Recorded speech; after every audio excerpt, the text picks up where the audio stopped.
পুষ্টি সমৃদ্ধ খাবার।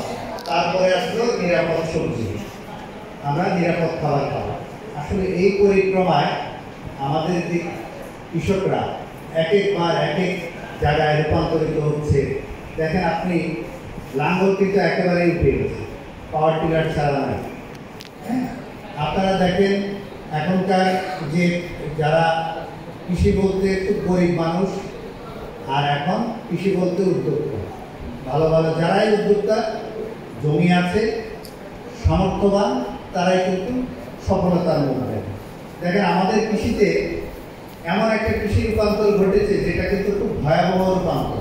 আপনি দেখেন আমরা আগে চাল খেতাম, যেটা যে লাল চাল, আর এখন চাল খাই 28-29কে আমরা কি বানাই, নাজিরশাল মিনিকেট, আমরা মিলে এটা ছেটে ফেলি। 5% মিলে ছেটে দেওয়ার পর আমাদের পরিসংখ্যান আছে 12 লক্ষ মেট্রিক টন চাল নষ্ট হয় শুধু কেটে ছেটে বাজারে আনার জন্য।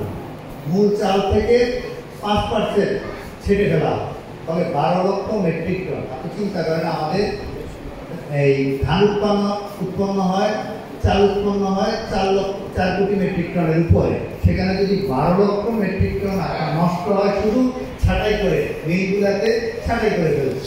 কারণ আমাদের অভ্যাস হচ্ছে সাদা চাল খাওয়া, যেটা সবচেয়ে আমাদের জন্য ক্ষতিকর, যেটা আমাদের ঢেকে চালের চাল, যেটা চোখের জন্য ভালো, সেই চালগুলো কিন্তু আমরা কিন্তু অভ্যাসে এখন নাই।